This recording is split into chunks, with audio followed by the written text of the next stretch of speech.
Welcome to HMG Live, a production of HMG Strategy, your global partner helping you reinvent the future of work.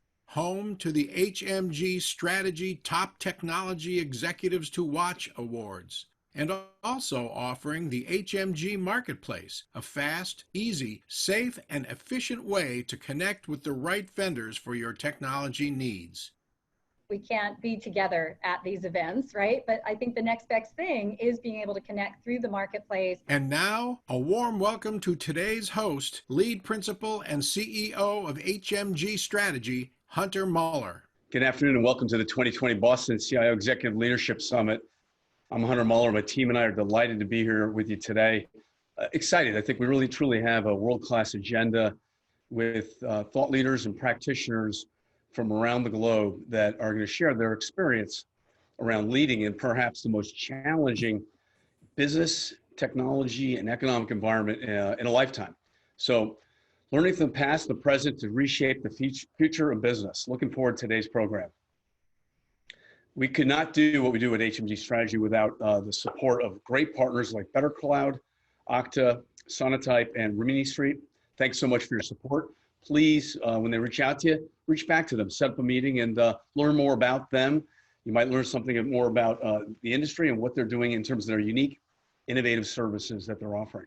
We'll hear more about the recognition program later today, and please stay tuned to the very end. Later in today's program, HMG Strategy founder and CEO Hunter Muller will proudly recognize and honor global technology executives who matter. These top-tier CIOs, CISOs, and other technology executives have genuinely distinguished themselves in business transformation, digital disruption, innovation, and talent development through even the most difficult circumstances. These awards are not given lightly. They are earned. Recipients join an elite community of forward-thinking global technology executives in the HMG Strategy community. We are delighted to celebrate these exemplary leaders and their teams who have delivered unparalleled value to their organizations, their communities, and our world. Please stay with us for the award ceremony and meet the 2020 Global Technology Executives who matter. So welcome to today's summit. First up, we have Brian Shields, the VP of IT of the Boston Red Sox. Brian's been a great friend of the HMG platform. And Brian, welcome to the show and the conference. Hey, thanks, Hunter. Great to be here. Great to see you.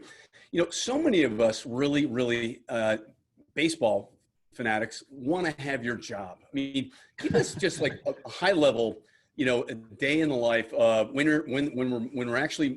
we're in the stadium, with the fans. What's a day in the life at the Red Sox Stadium? How much fun is it? Well, it's pretty exciting.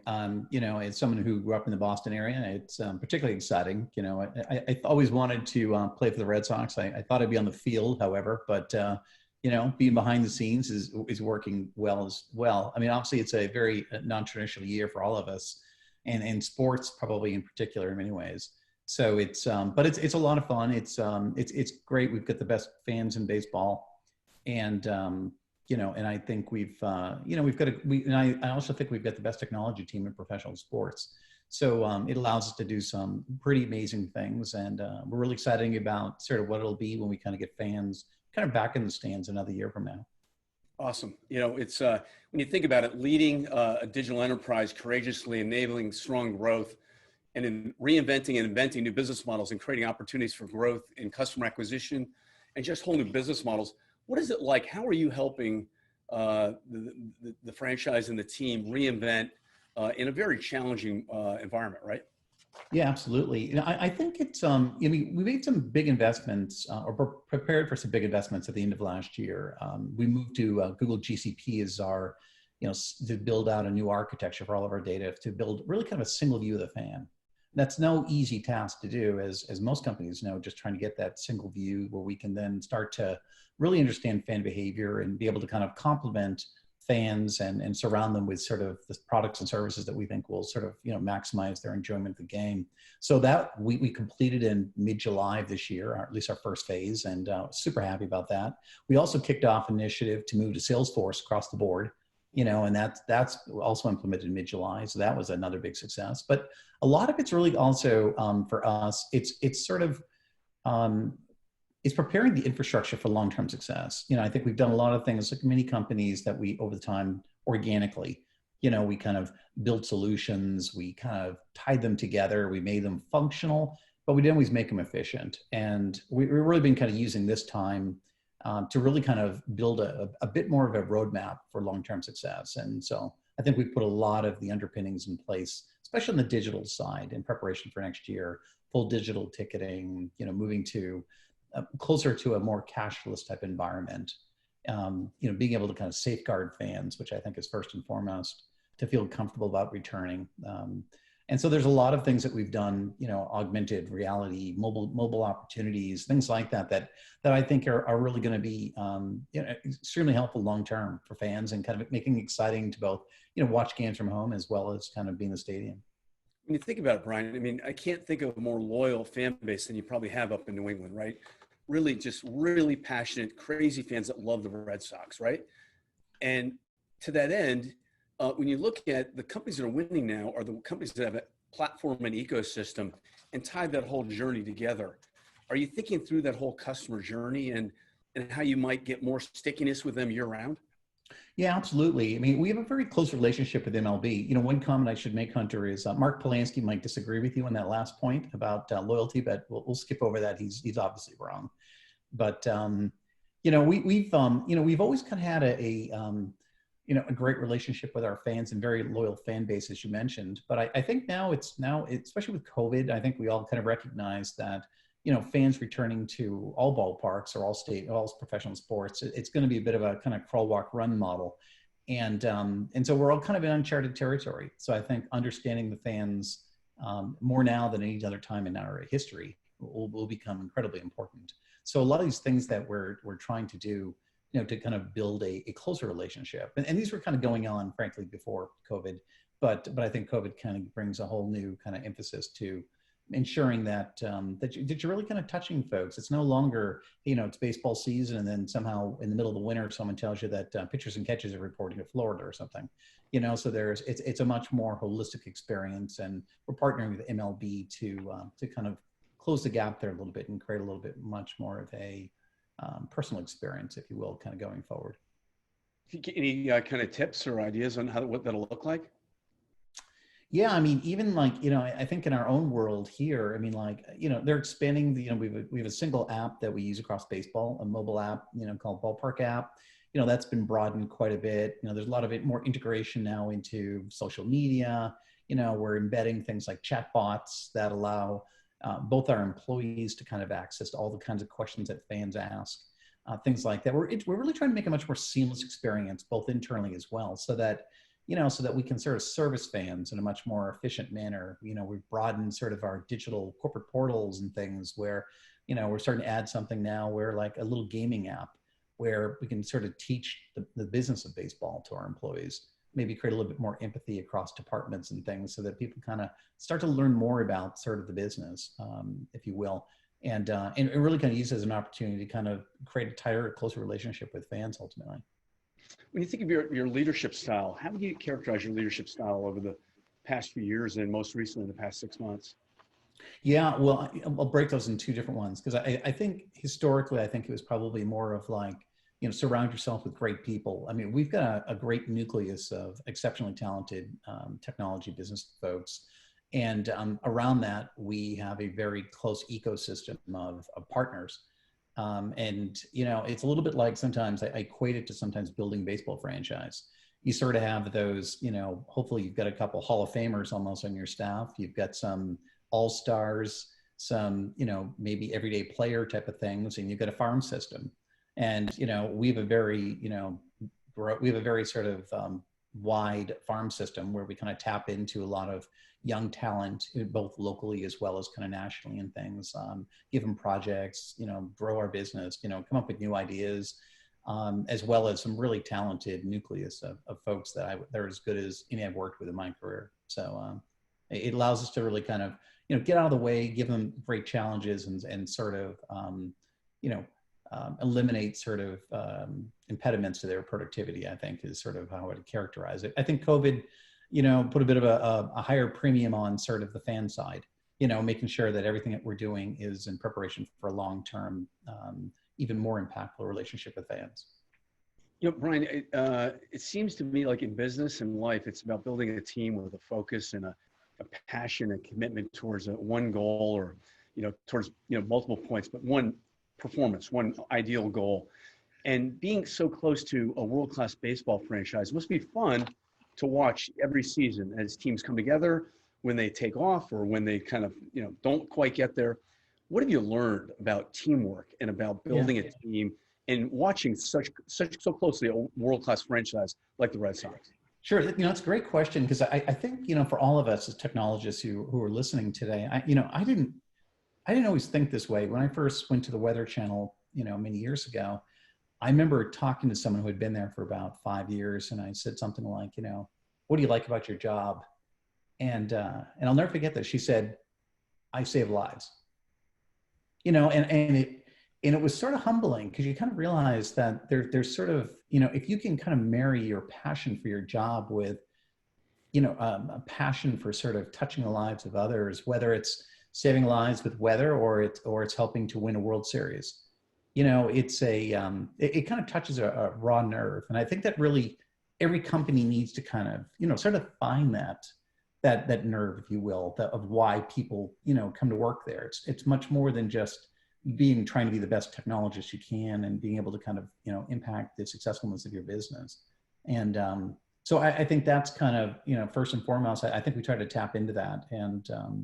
And armed with that, I think, it sort of has a way of sort of carrying you during times when you're, in this particular case, dealing with a pandemic, financial crisis in some respects, and really kind of giving you a bit more of a long-term view for, how your business, can survive and be successful well into the future. One takeaway out of this pandemic crisis, what was it that you learned both on your professional side and personal side about what really matters? Yeah, I think professionally, I think like many people probably listening, I think we all developed a lot more empathy for one another. I think, seeing people with their family and their animals and different parts of the house and getting to know people on a much more probably personal basis, even though you kind of thought you knew them, I think I like to think has sort of like allowed us to sort of, rally the troops, if you will, to be able to kind of do things that would otherwise seem almost impossible. And I think on a, that's sort of a little bit on a personal level, I think, it's been good. I think from a, it's been challenging. I've got one 11-year-old who's now in school, knock on wood. And, but the summer was, especially in the early spring, was a bit challenging. We had, 5 of us working from home and stuff. So it was a bit daunting, but I think we kind of all managed to get through it. And I think we're kind of better off for it. I do think my dog's going to need some serious psychological counseling, however, when I go back to work, because, I don't think she's more than 8 feet away from me during these calls. That's great. Hey, Brian, thanks for coming on the program and being such a supporter over the years. Looking forward to catching up with you later during the recognition program. No, thank you very much. Appreciate being with you. Great. Next up, we have David Politis. David's the founder and CEO of Better Cloud. Hey, David, welcome to the program. Hey, Hunter. Thank you for having me today. Great to see you here. Hey, just at a high level, what was the genius insight that you had when you started Better Cloud? Yeah, well, I started Better Cloud. I don't know about genius insight, but, I started Better Cloud about 9 years ago. And 9 years ago, I started seeing companies, enterprises moving to cloud-based productivity systems. Really, at the time, it was from Exchange to Google Apps, right? You think about 9 years ago, and there was no Office 365. There was BPOS at the time from Microsoft. There was no Slack. There was no Zoom. And so we saw these companies, these enterprises moving productivity, collaboration into the cloud. And Cloud Sherpas, we were actually doing the consulting, the migration, the change management. And every time we would move customers over, IT would basically say, look, my users love this. This is how they're used to working. This is how they're used to communicating. But it is really challenging for us to manage, secure, scale the use of these of really at the time G Suite. And so that was what gave me the idea to start Better Cloud. And then it has evolved since then, from doing that for Google to doing it for Microsoft to Slack to Salesforce to now 60, 70 SaaS applications. And so, but that was it. We're really early in this move to the cloud, and we were really lucky to see it so early. You know, it's you did see it early and you were ready for it. What are the changes you're seeing from the enterprise IT leader and really assessing the importance of cloud, and how are you helping?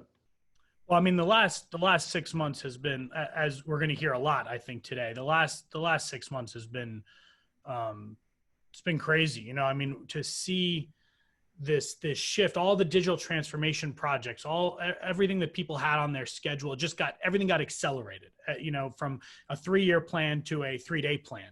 I mean, it's, and we've seen that across the board. And with that, I think the best way I would describe it is a lot of conversations I'm having with IT leaders. They said, well, I had a cloud first strategy before, I have a cloud only strategy now. I mean, that's kind of the mindset shift. And also I think with that comes IT's job is really, at this point, it's about end user productivity, end user enablement, end user, especially when everyone had to go work from home. I think the mindset and the focus and the priorities shifted very quickly to, how do I make sure my users can work from home, can communicate, and do all of that seamlessly. And so I think the mindset for IT has really shifted to that very quickly. And we see it. I mean, we see the number of SaaS applications. We have about 2,000 customers. We can see the number of applications it's exploding in terms of how many people are using. And on top of that, we're seeing that the usage of those applications, so it's not just more applications, but the usage of those applications is going through the roof. And so for us, our focus is enabling, empowering IT leaders, IT groups, security groups to use these SaaS applications, to use this best of breed stack that is becoming pretty much standard. And our goal with our software is to let people do that by letting them see which applications they use, automate the management of those applications, and ultimately secure the data that lives there. Why wasn't anyone there before you to help with this specific problem or issue that you've isolated in on? Well, I think back to the point of, we were really early, and I've seen a lot of the people who've tried to solve this problem have tried to take an on-prem type of technological approach and shoehorn it into the cloud and into SaaS. And for us, we took a very different approach, which was really cloud native in all the ways we do things. We connect we leverage, the SaaS applications APIs to do all the work that we do, versus, this is not an agent on a device. This is not in the network. I mean, to do what we do, the only way really to do it is at the API layer, at the application layer. There's no other way to do it. So I think the fact that we were really early, we saw the problem early, we started with a single application, and we also did it technologically. I believe it was the hard way, but seems to be the right way in terms of how we approached it. And David, let's talk about security too. Security matters, right? And security is important. Definitely. I mean, security, the paradigm again has definitely shifted. We actually just recently we're going through a process of hiring our own CIO, and as I was interviewing people, I heard so many stories of hackers, of people who are trying to come in, no longer coming in via the network, right? They're coming in via the user, and they're coming in trying to get into people's mailboxes, Slack accounts, all of that. And really that is the risk, I think, in this world where all the data, all the mission critical information is living in SaaS applications. Your employee data is in Workday, and your customer data is in Salesforce, and all the work you're doing is in files in Box or Dropbox or OneDrive or Google Drive. And so from a security perspective, I think it's important to think about things in a different way. So for us, what we're seeing is, offboarding of employees. It's a pretty mundane, kind of non-sexy thing to talk about, but we see that a lot of companies, they'll have 3 to 4% of their former employees still have access to a lot of their systems. And so it's thinking about, how do I offboard across the sprawl of SaaS applications?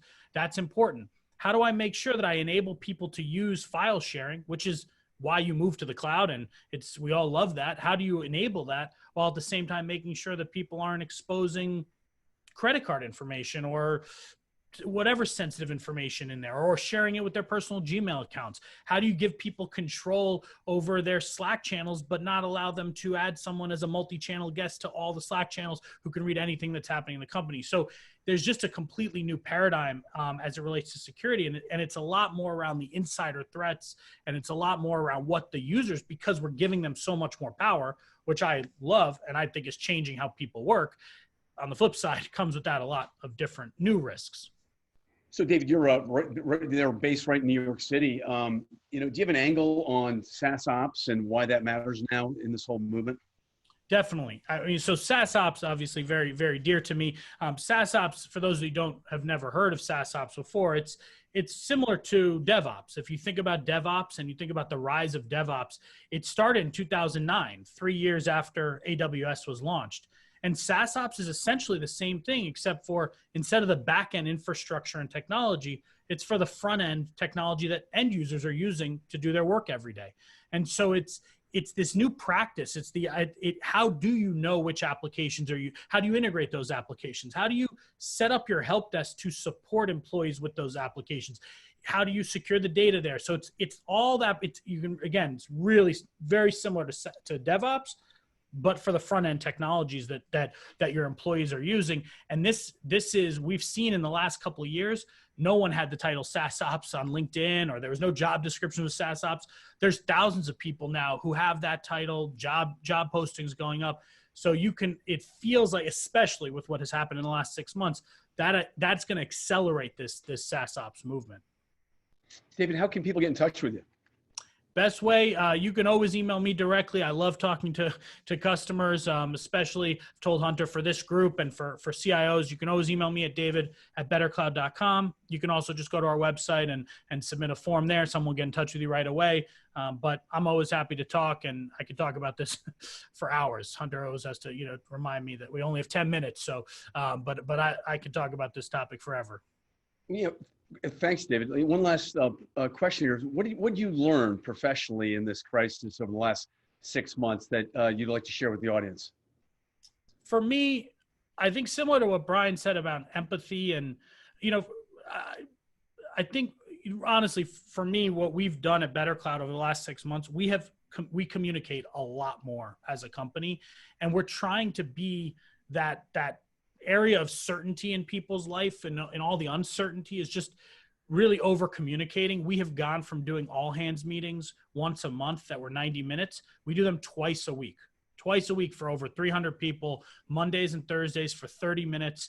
And we are there. It's a staple. Everyone knows Monday and Thursday at 1:30 p.m. Eastern time, we're going to have an all hands, and we're going to talk about how things are going. In the early days, it was, what are we doing about the health crisis? And then, social injustice. And it's just this constant place where we can talk to the team. And I've been doing check-ins just randomly. I just randomly check in with employees, do 30-minute check-ins, and just being vulnerable, being available, communicating has become so important. And it's been a big lesson for me in this process. That's brilliant, David. And thanks so much for supporting the HMG network. And folks, when they reach out to you, please take a meeting and learn more about Better Cloud, a top pick by HMG Strategy. And David, I'd like to invite you to my CEO club. We'll get together again soon. Great. Thank you, Hunter. Great. Take care now. Next up, we have Patrick Thompson. Patrick's the CIO of Albermarle Corporation. Patrick, welcome to the program.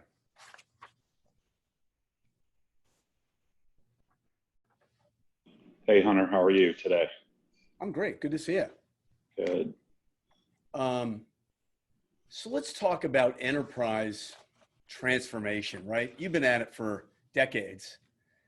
And I think one of the interesting things about your leadership style is, and this is really an interesting point. I mean, we kind of went back and forth over the past month preparing for this.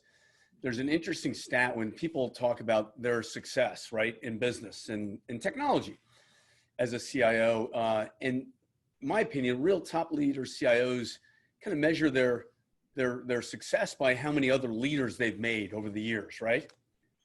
And I think by count, something like 38 CIOs over the time you've helped grow and launch off of the various CIO roles that you've had over the years, right? That's close. 30, 32 looks like going on 33. So almost one a year. So yeah, I've been very fortunate to have a very talented group of people working for me that are now CIOs and peers of mine that I'm learning from today.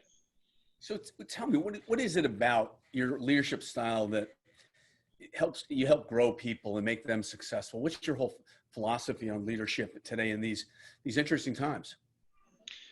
Yeah, I think it stems from a long history of being a huge sports fan and being part of a team. I can remember I was a 5-year-old quarterback and, looking in the huddle and looking at all my teammates in the eyes. It was always a great feeling to lead, a group of people down the field. And it really, my coaches in high school and college, I just really enjoyed the whole locker room team camaraderie. And, building great teams and being part of great teams. And then when I got into business, started my career in Accenture, and then I landed a CIO job at 29. I wanted to bring that kind of business IT element to the table, as it seemed to be every time I had an opportunity to help a company, it was transformational. And as part of that, a very simple outline of IT transformation, business transformation, and digital transformation was always in my playbook. And as part of that, it was just contagious that people wanted to, excel at success through a transformation. So we just created a culture and environment of fun and winning and scoring touchdowns and making baskets and every other sport. We would relate a lot of things to sports-oriented things. And it was just a contagious culture that people wanted to become leaders. And I always felt, my job was to transform that IT organization and leave it better than when I got there. And because I knew I would either be moving on to another company or moving up in an administrative role or an operational role in the company. And I needed a successor behind me. And I've done that in 4 sprints. And as a result of that, I probably hired over 2,500 employees. So I've hired a lot of employees. So my population's large. So 32 might be a small number, but I'm really proud of the 32 CIOs that are out there in the world and doing just great things and being very successful and using some of the same techniques we used 30 years ago that still apply today. It's really interesting. The timeless leadership principles really do matter, right? They do. Yeah. It's all about people at the end of the day. And how do you dial into an individual, right? So you have a high performer, a middle performer, and someone who's on the bubble. Okay. How to manage the person from on the bubble to performing, how to manage the middle performer to the top, how to keep the top performer. Your pick one. Yeah, so let me just give a simple example, and this might be so remedial that most people might think, wow, that's not really rocket science. The first thing I do walking into an IT organization is interview every single person in the organization. Didn't matter if it was 400 IT people or 100. I took the time in the first 100 days to meet them and ask them 3 simple questions. 6 questions. What 3 things do you like about the organization and what we're doing well? And then what 3 things you don't like and what aren't we doing well? And through those conversations, I could find talent all the way down in the ranks. And a lot of it was hidden talent. I can think of one example, a gentleman who was just, one of the smartest guys I've ever met in my life was way down, 4 levels below me. And I just knew after talking with him, he was going to be a CTO and then eventually a CIO. And, but you don't find them unless you talk to them, right? You can't get that through your direct reports.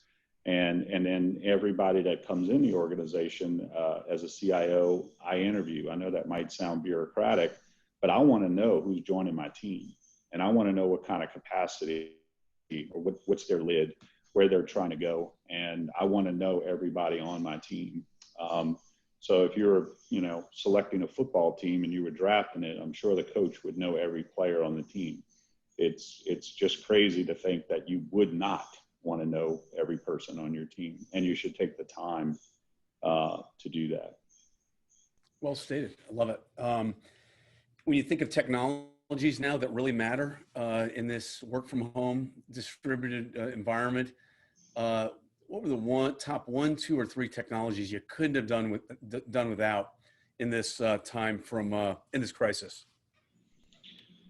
I'll start with, the Microsoft stack has been really good to us. We were on a journey to move to the cloud. We were moving off of Lotus Notes in this particular transformation I'm involved in, if you can imagine that being still around. We were looking for direct access for VPN, which we use the AO VPN solution, which helps with security, working from home. We were looking for a collaboration tool, and Skype was, marginally at best, but Teams took it to a new level with the collaboration platform that brings to the table. We integrated that all inside the Microsoft stack, within the security. We moved, 100 terabytes of data from on storage servers at 46 locations to the cloud with OneDrive and SharePoint Online. So literally when we got the call March 15th, all of that was kind of in play. And we were going to have to go through hurdles and, legal requirements and all that stuff to try to get some of those things in place. And this just accelerated us. We literally lit up, 5,000 users from 500, over a weekend, and change management that used to take 6 months took, 6 days. And we showed that IT can move, faster sometimes than the speed of business. And Microsoft was a huge, help, because it had the whole package of security, VPN access, as well as the tools to, perform at a high level really fast in a sustainable way. So that was a technology stack that really helped us this year. Excellent. Interesting times. What's the one thing you learned in the last 6 months that you wouldn't have possibly gone through if we hadn't had this crisis, Patrick? Yeah, so, I would say that, with every chaotic situation or chaos, there's always a silver lining. And, what I've learned is this has helped IT start to become more at the forefront of enabling business. We're no longer, on the side seat or the back seat. We're kind of front and center with digital strategies with our customers, digital strategies that help with a virtual environment now. We had a new CEO. He can't, travel and go see all our plants and things like that. So how are we going to get him out there virtually with, virtual helmets and cameras and things of that nature?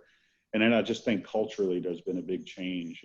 People are now willing to say it's okay. You don't have to work in the ivory tower. You can work from home. You don't have to, move here to this particular location. And then flex schedules, I think, are going to be the new norm. There might be 3 days in the office, 2 days out. Once we go back to work, I think we showed that we can be as productive, if not more, working from home. And I think real estate, although, real estate won't go away, I think travel and real estate will be a cost line in corporate America that will consistently be reduced in 21 and maybe even beyond. Given the ability to work from home with these tools. Patrick, thanks for coming on today's program. Great to have you. And we're gonna roll right into the panel where you'll be joining us as well. Great interview. Thanks. Thanks, Hunter. Yeah. Next up, it's reimagining the business and the future of work. Welcome, folks, to our panel. First up, I want to bring on Jamie Head. Jamie's the Chief Digital and Technology Officer at Ocean Spray. I'm a big fan of Ocean Spray. Jamie, thanks for your cranberry juice. Hi, Andy. You're very welcome. Nice to see you. Good to have you, my friend. We hear a lot about the changing nature of work. When you think about it, what is different today for employees in your organization, and how are you managing the whole distributed workforce environment? Yeah, thanks. I mean, it's fascinating listening to the other guests. It's a similar story. I mean, we're obviously manufacturing, so we have a lot of frontline staff that we're extremely grateful for.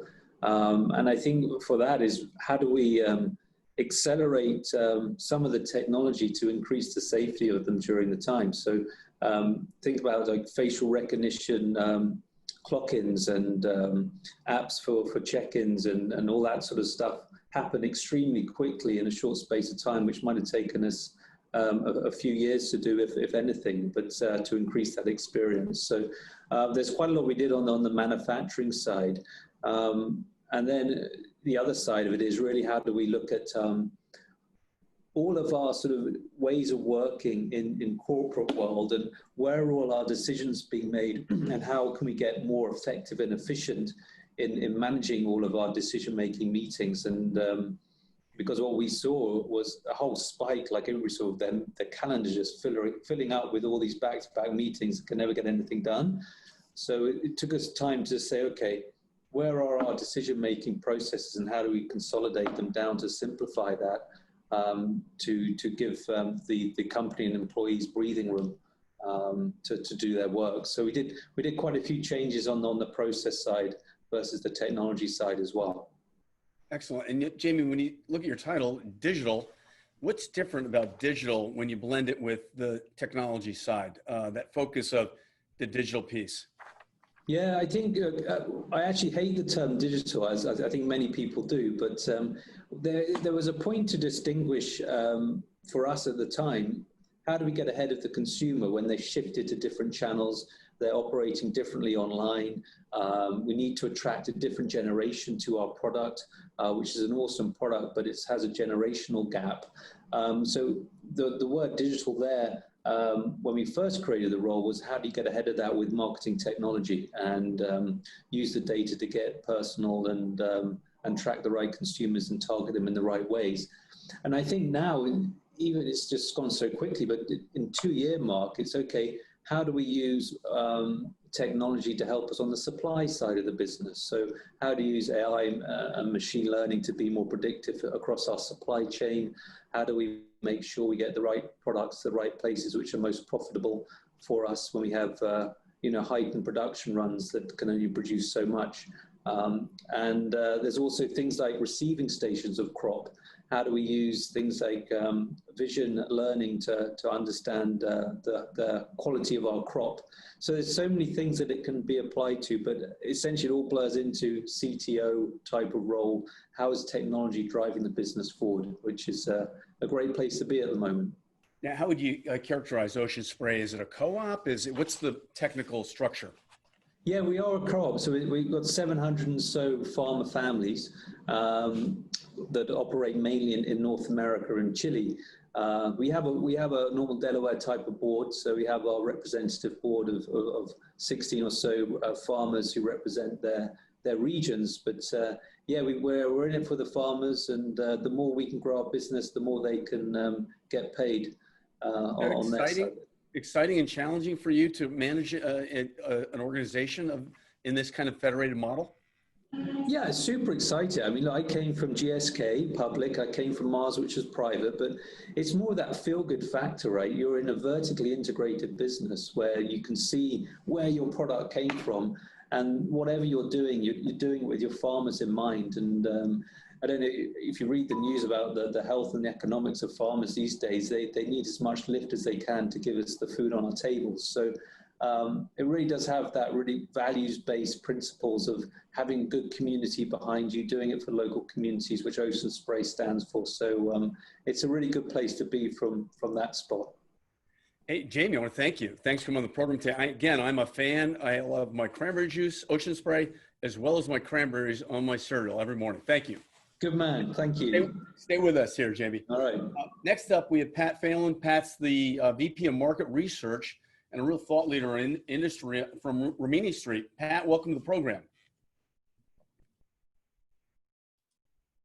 You there? There we go. Okay. Can I hear you? You there? Mm-hmm. Great. Pat, when you think about the approaches CIOs are taking and investing in transformation in this economic downturn, where's the opportunity? So the biggest opportunity that CIOs have today is to get a better seat at the table with their business partners. So to become a strategic advisor to the CEO, CFO suite, whoever that might be, that needs technology and needs it quickly. This is a time for CIOs to shine. They can inform the decision makers that hold the purse strings in terms of where to make the investments, what order to make them in, and which ones they need to shift funds from where they're spending today so that they can move that money to someplace where it's going to really help the business move forward rather than just keep the lights on. Okay, interesting. You know, when you think about technology and game-changing technology and game-changing service management, where does Rimini Street come into the mix? Why do you help folks reallocate funds to innovation? So one of the big things that Rimini Street does is help you get a handle on those operations costs, the costs that you're spending just to keep what you have running, to keep it current, to fix it when it breaks. The software vendors have a pretty good lock on their maintenance programs and forcing folks to pay that money, sometimes 22% of their license fees every year. And what Rimini Street does is we help you slash that cost and we believe give you better service. But the point here is that you're shifting that money that's spent on keeping your existing systems in a state where they may not need to actually move or evolve. And you can then use those resources for innovation and changes where the business can become more competitive or grow or expand their markets. Excellent stuff. You know, when you think of the environment we're in, what are the game-changing technologies that you like to cite? Well, now for us, in our case, we see things in a couple of buckets. One is the bucket of operational systems that you have to have. Everybody has them. You've got to post your journal entries. And then systems that differentiate you as a company or bring you ahead of your competitors. So we see the game-changing investments right now being in those user or customer touch systems, CRM, front end, order processing, anything that helps the customer or the user interact with the company faster, quicker, and get a better experience. So systems that engage, and it's a Gartner term there, but systems that help you engage with your customers are where the biggest changes are happening right now. Excellent, Pat. Thank you so much for coming on the program to stay with us and appreciate your support as well. Next up, we have Brad Whitehall. Brad's the VP of IT and CIO of UniFirst Corporation. Brad's been a long supporter of ours in the Boston market. Brad, welcome. Hi, Hunter. How you doing? I'm good. What's keeping you up at night the past 6 months? We're considered an essential business. We provide PPE to hospitals and other areas. So it's really keeping the business going. Supply chain has been very, very important to us. And probably like everybody, I mean, sort of overnight, all our corporate people moved from the office to working from home. And so that communication and keeping the business going through all that has been obviously our main concern. When you think about the whole crisis, what changed for you in your IT shop? Before the 16th, we didn't use Teams at all. And then sort of on the 17th and 18th, we were using it constantly throughout the organization. I mean, other people have said it, right? What probably would have taken 6 months of change management to do otherwise was done really in less than a couple days. And it was great to see, a few people will go and learn some things. Also, they're showing everybody during a meeting how to get on, how to turn the video, how to set up a background so we don't have to see the kids running in the back and all those sort of things, right? So it was really a great team building exercise to go through that. When you think about coming out of this crisis, is there a new direction your company's going in, and have you reimagined, reinvented your go-to-market? We are focusing a lot on what our customers need, and we are focusing a lot on supply chain. Those were areas we were working on anyway, but I think it has helped us to really focus on those first and maybe eliminate some of the things that were on the periphery. And so get down to what is really important and focus on that and get that done first. Excellent, Brad. Hey, thanks for coming on the program. We'll circle back to you here in just a minute. All right. Next up, we got Brooke Learman. Brooke's the Senior Director of Workplace Technologies at Okta. Brooke, good to see you. Thanks, Hunter. It's great to be here. When you think of the role of technology and the future of work, what's on your mind?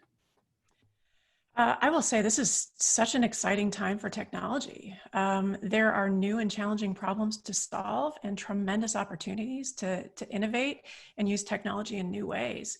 And truly on a scale that we haven't seen in years. I feel like as we look ahead, you'll see technology playing a larger role in keeping us safe and healthy at work with things like touchless environments, automation, and the ability to interact and control your environment from your personal mobile device. You'll no longer use a badge or a key card to get into your office. Your mobile phone will connect to a reader, pre-authenticate you, and open a door for you. To enter the office. When you go into a conference room for a meeting, you'll reserve that room by setting your phone on a wireless charging point, and you'll start a video conference with voice commands. Technology will also play a key role in contact tracing and helping us understand the occupancy and the density of people in our offices. And it will also be a key component in keeping employees and our society, our friends, our family, our loved ones engaged with each other and connected.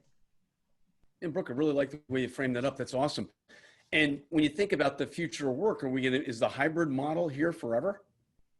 I think it is. We are in the middle of the largest work from home experiment. And while we wouldn't have chosen this, it is where we are today. I think back to the questions that we used to ask before. Will we be able to support our customers working remote in the way that we can in the office? Will we be able to innovate as fast? Will our people collaborate as much as they do? We know those answers right now because we're living through that. And I think it's going to forever change the way that we work and that we work together. Thank you for that, Brooke. And a little bit about Okta, what the unique space that you occupy. I remember working with you folks 12 years ago, and now you guys are right front in the center of the enterprise. Yep. Hopefully everyone is familiar with Okta. We are the identity company that stands for trust. We really strive to make our customers successful by enabling them to securely use the best technology for their business. This is a tremendous time and exciting for us as a company. One of our corporate values is to love our customers. And so really when our customers are successful, we know that we're successful.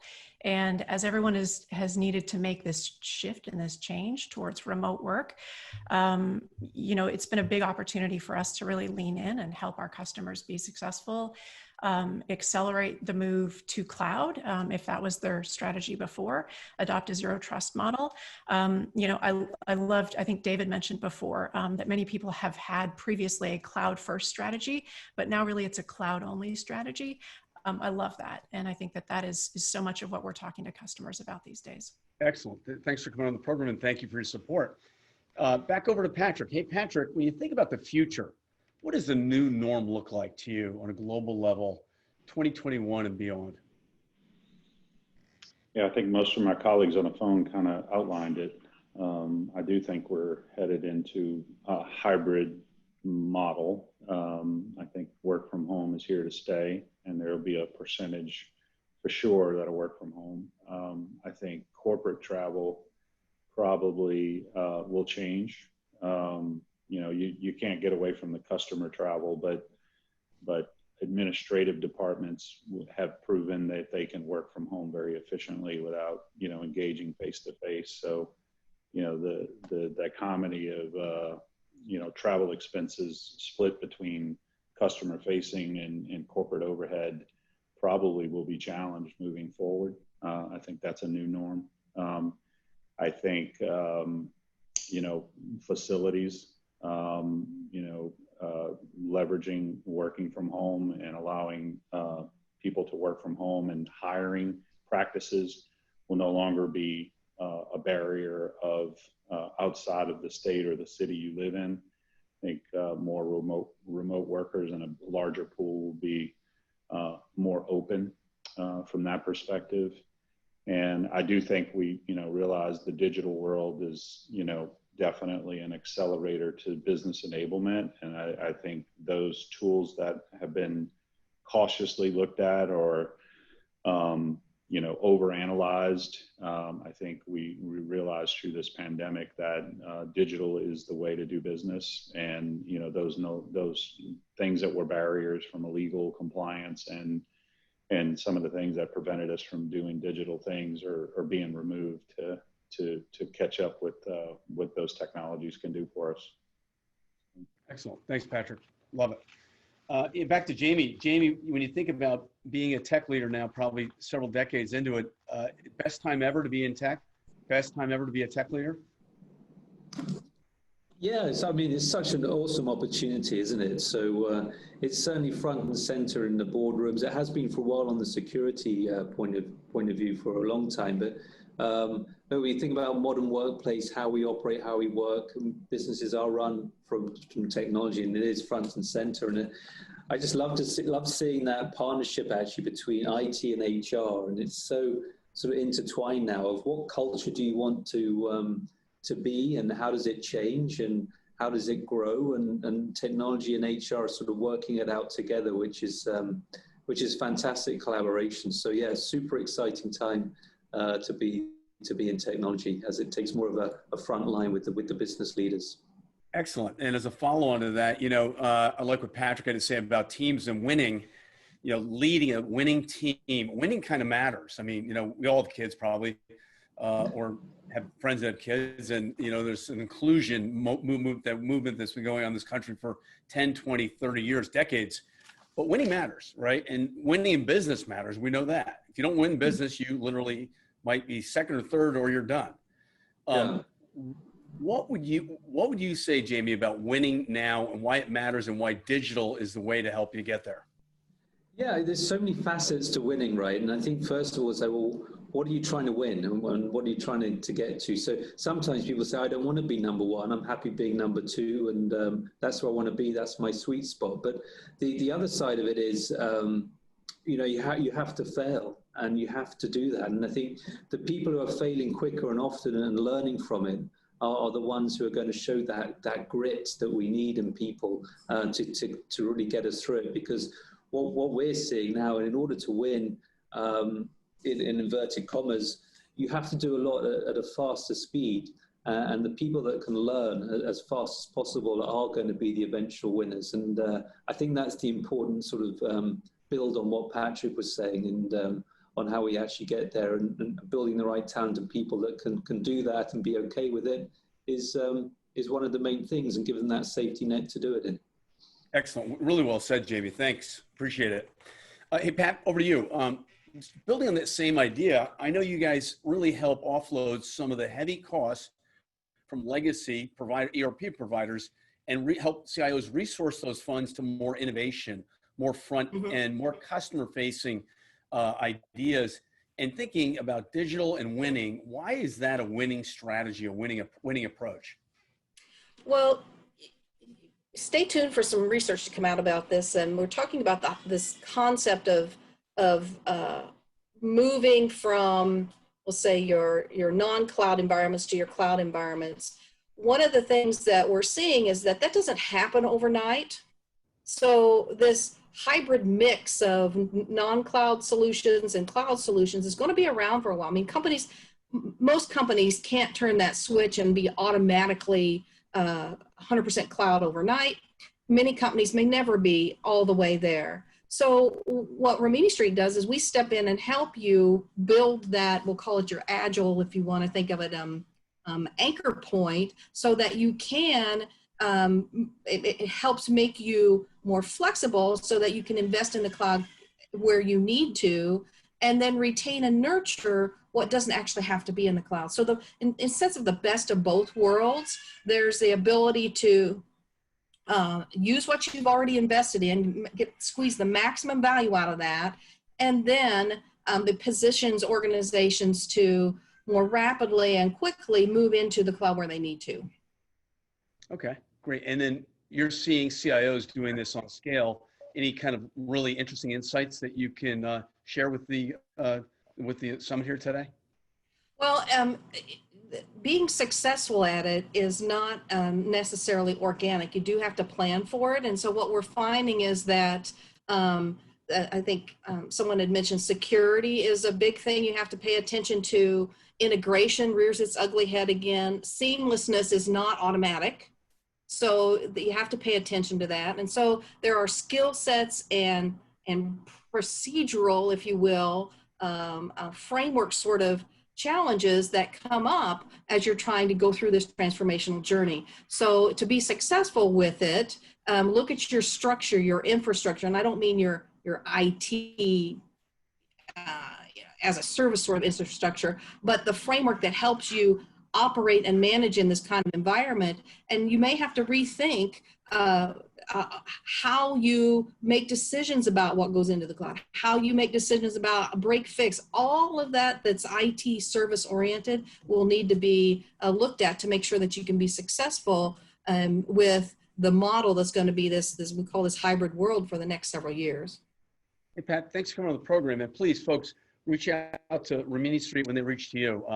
Great partner and friend of HMG Strategy. Hey, Brad, you're up next. When you think about winning, what does winning look for you now in this interesting environment? It's got to be challenging for you all. Yeah, winning for us is really helping our customers' employees perform their best, right? That's how we define winning. I think we made some interesting choices when the coronavirus really hit, and our CEO made the claim that the number one winning for us was going to be protecting our employees. And so while we were certainly selling gloves and hand sanitizer and that mask to other people, we wouldn't sell anything until we had enough in our plants to protect our own people. And I think that's gone a lot. We also did some things with our customers, and we said, if you're closed for COVID, we're not going to charge you for the service. I mean, our service is really a recurring fee, right? And not all our competitors did that. We hope, and we're starting to see in the long run that's going to help us. So I think, winning has some different definitions, Hunter. It's not just, making as much money as you can in any quarter, but are you playing for the long term? And we're playing for the long term with our employees and with our customers. So, hey, Brad, I really like that story. You guys, it's a company with a heart and values. That's awesome. Yeah, it's a great place to work. It's worked out for you, right? Yeah, it's worked out great. We've had a lot of people. We've tracked it very closely. I mean, we're a professional launder, right? So we're bringing in clothes, and people were very concerned. Are we going to get sick, right, from this? Our rates of illness have pretty much mirrored the country, and we know that people are getting it outside of work because we'll have people working next to each other. I mean, we put up the panels and all that sort of stuff. But it's not like a line is getting sick. It'll be one person on the line. They'll come in Monday, Tuesday, get it because they did it over the weekend, right? But the plants are running. We took some measures with our drivers. We didn't want all the drivers to get sick. Again, stay in your truck until we call you to come in, right? So you have to change how you're doing business all of a sudden. But it's been really good for us. Excellent, Brad. Thanks for being here. Thanks again for being such a great supporter over the years. Hey, Brooke, back to you. Your time has come, the Senior Director of Workplace Technologies at one of the top remote workplace technology security companies in the country, if not the world. What's next? What do you think is next up? What is the next thing that we're going to look at relative to the work environment, work culture? That is a good question. I think in two separate questions. I think you're going to see technology really changing how you experience the workplace. I think that's the first one. And we've been working on the Office of the Future today as part of a company-wide effort that we call Dynamic Work. We want to provide our employees with the flexibility to work wherever they're the most productive, as well as amazing purpose-driven and innovative spaces that can power their productivity when they're in the office. I want to highlight, it's not a work remote strategy for us. It's actually a lot of it is a talent strategy. So we want to be able to hire, find the most diverse, the best talent wherever they are, and bring them into Okta so that we can be successful and we can help our customers be successful. I will say, as we reimagine our spaces, we're using fewer traditional desks, more alternative work points, more collaboration spaces.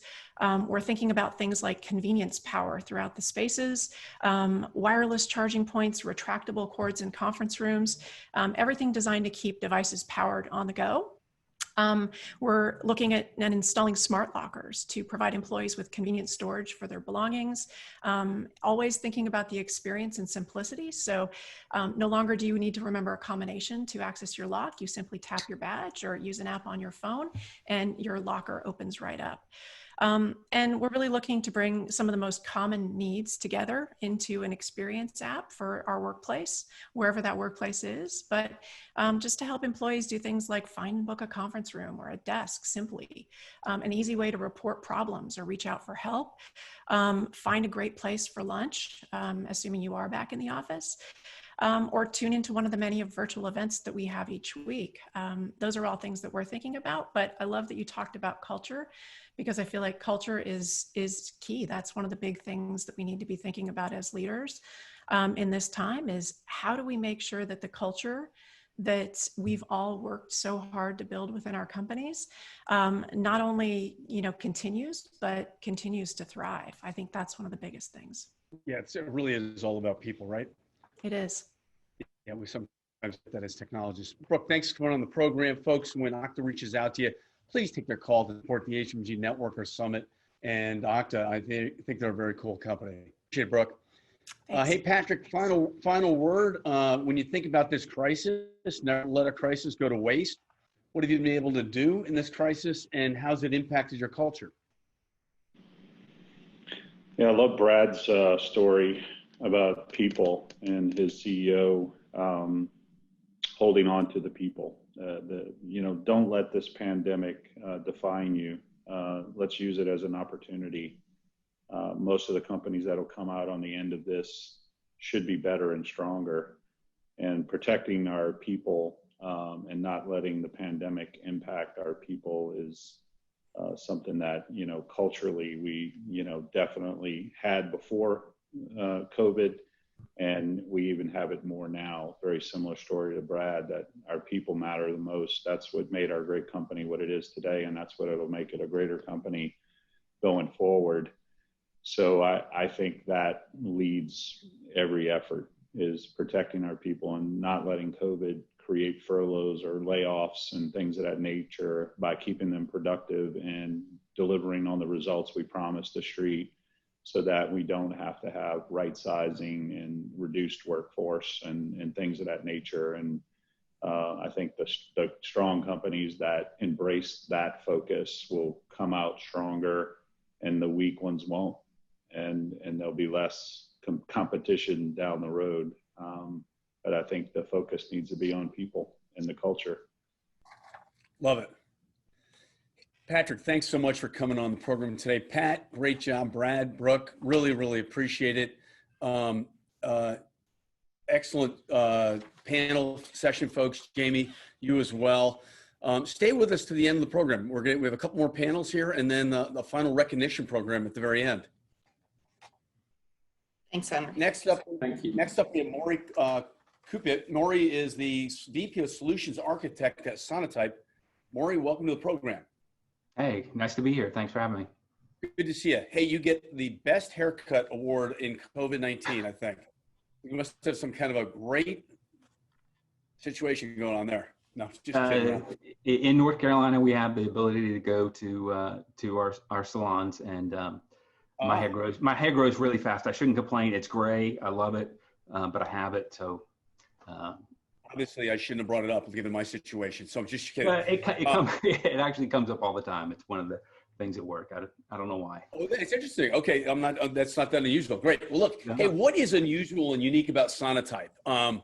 Because for many folks, you might be new on the scene. Yeah, so Sonatype's actually been around for quite a while. Almost have maybe a naming crisis. We're the creators and the stewards of Maven Central, the largest open source repository for Java components. We've sold what's called a repository manager for a long time, but over the past 10 years, we've transitioned to helping companies manage the open source components that they're using to accelerate value to their customers, right? So I'm building software, I'm changing and improving the infrastructure, and companies are using these pre-built open source components to speed that process up, right? So we help companies manage those components, understand the security aspects of them, the legal aspects of them, help them manage it from a portfolio view. Where are these components in their environment? Because 85 to 90% of the application they built is made up of open source components, and it's not getting smaller. Okay, interesting. You know, business is changing so fast. What do you think the biggest problem or issues the enterprise customers having right now with changing business needs and changing architecture needs?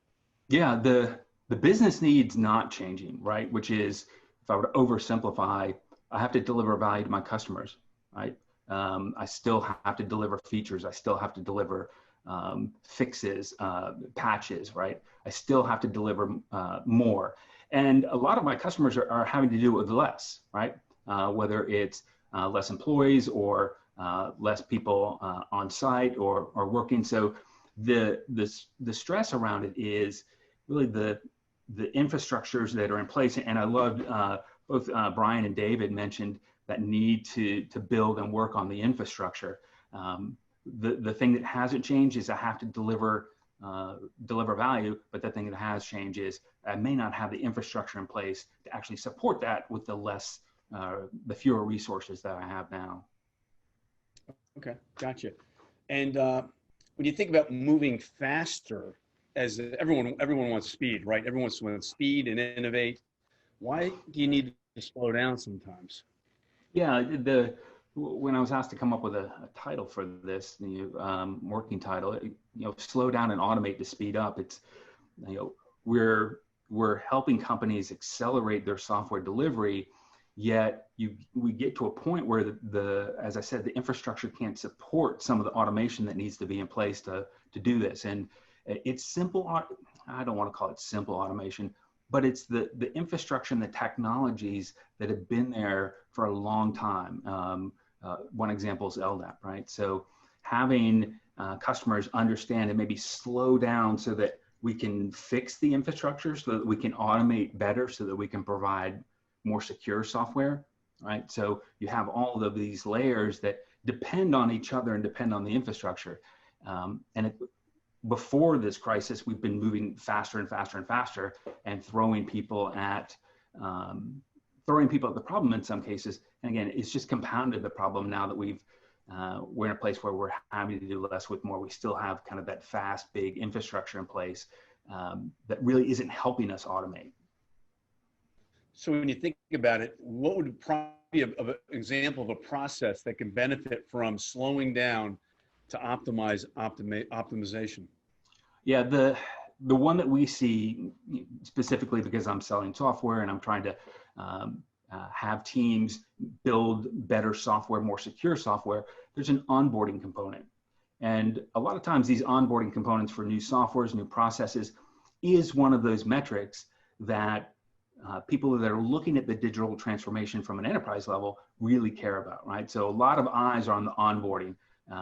If we were to isolate it down to adoption, performance, and quality, adoption and that onboarding kind of go hand in hand. I'm not going to have high adoption. I'm not going to have measured success maybe in my digital transformation unless I'm onboarding. So for us, onboarding is actually in the crisis here has been harder for customers because they have skipped some steps that would help them automate. So it really is helping them actually take a step back and say, hey, I've got this infrastructure where internally, yes, I do this one thing as a company, but I have 500 applications, software applications that enable this.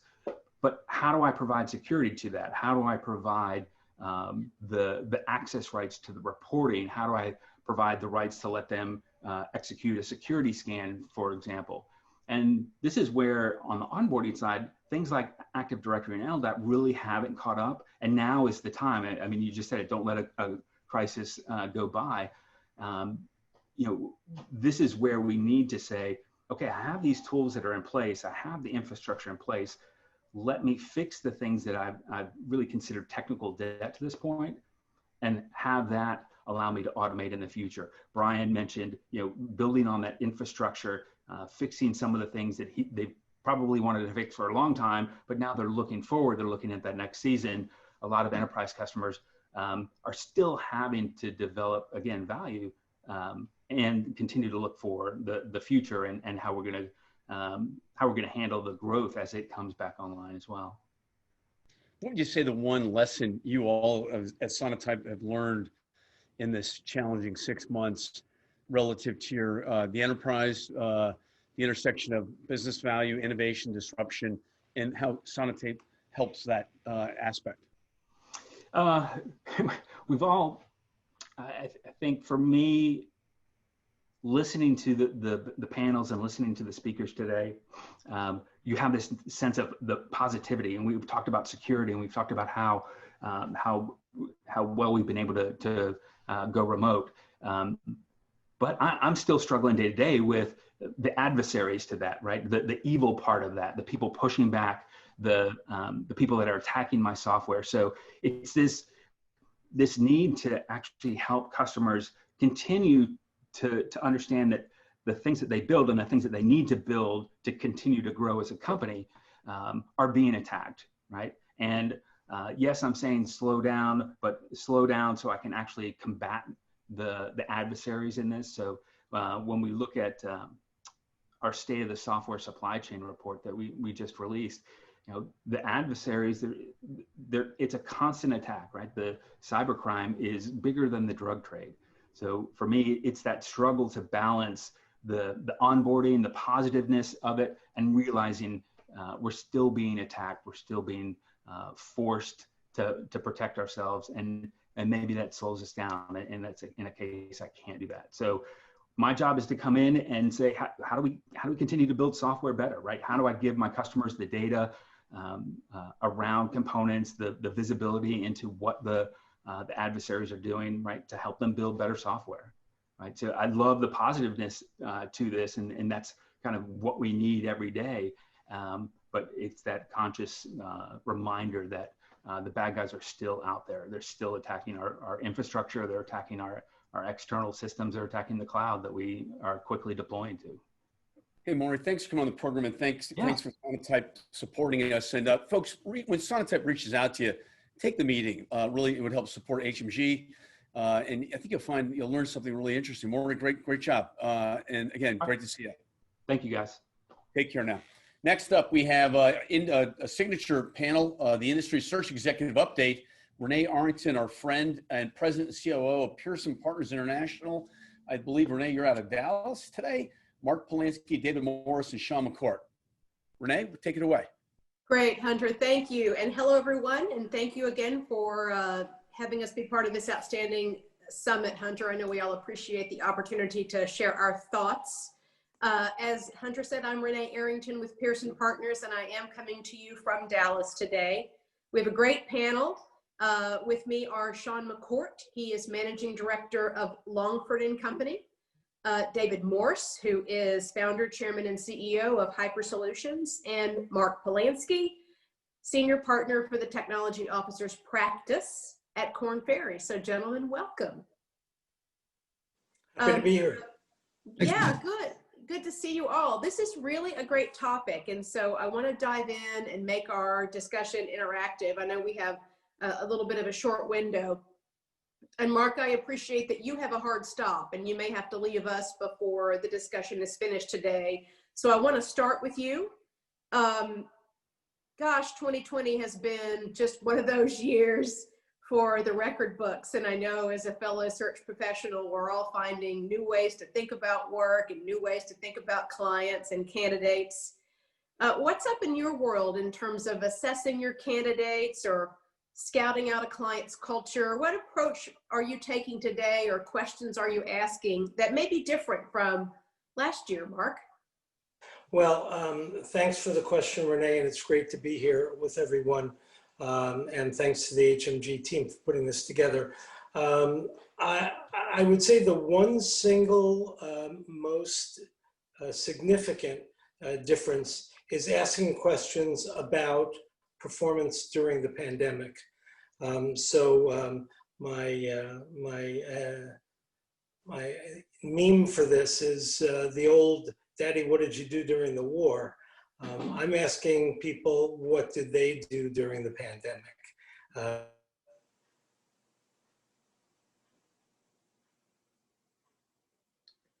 And Mark, I think we just lost your sound. Are you with us? Relationships that were virtual instead of real. Were they able to redirect and redeploy assets? Basically, were they able to shift and pivot and be adaptive and be agile through the pandemic?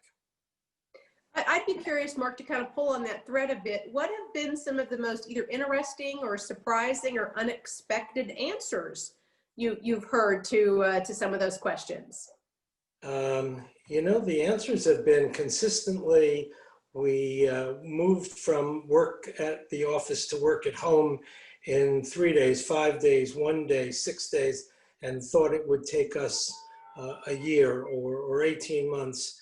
Necessity being the mother of invention, and throwing a little bit of caution to the wind to say, I won't necessarily dot all the I's and cross all the T's before I do this. I'm going to take a shot, and if it's not perfect, that's okay. I can make it perfect later, but let's get this done now.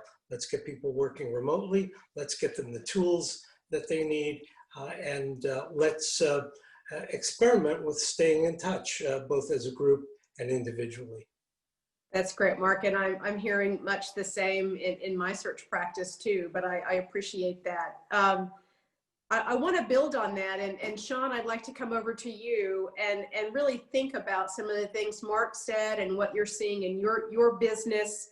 The type of leader that has really succeeded in these times, and how you discern that. So are there qualities or characteristics or even experiences that have become more important today than perhaps they have been, or is a leader today, Sean, defined differently than it might have been in prior times? Yeah, so I think, you know, the biggest change that we've seen is, you know, people are still able to manage deliverables and metrics and some of the more kind of supervisory types of things that kind of come with the CIO position. But I think where we've seen some candidates really excel and some candidates really stumble, it's more on, you know, their pure leadership skills. And we questions where we find people stumbling around, how have you been professionally developing, you know, your leaders underneath you during this pandemic? And what has happened to your succession plan during this pandemic? You know, and that's where people have really kind of stumbled. We've had some people that have still done a great job and have really focused on that, but I think that has been the most glaring area of opportunity for the CIOs to really kind of figure out how do I continue to develop my staff during this time where we're all working remote, we never get any face-to-face time. Right. No, and that you hit on a really interesting point there, Sean, because managing, you know, when you're all perennially on Zoom or Teams or whatever it is all day long is just kind of fundamentally different than when you can, you know, walk down the hall and have a cup of coffee or whatever with someone. Have you heard a really good answer or a really good, you know, strategy on how folks are doing that successfully in these times? You know, I think that the one common theme is, I mean, the one common theme is there are people that are very aware of how difficult it is now to do that to people. And they just commit to dedicating time, you know, with the you know, the people that are in their succession plan, they're committing to making sure that they are setting aside that one-on-one time every week and not just going over deliverables, but really kind of having those very human conversations. You know, a lot of development happens more on a personal level than it does professionally.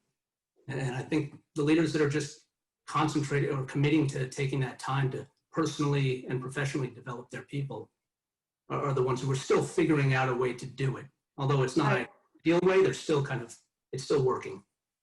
Well, and that probably isn't fundamentally at its core all that different today than it was in 2019 but it's that commitment to it, Sean, as you said, and that strategy and the consistency about it and making sure that you actually do it right and do it in a way that's effective. I want to pivot now to David. I know you bring a bit of a different point of view here.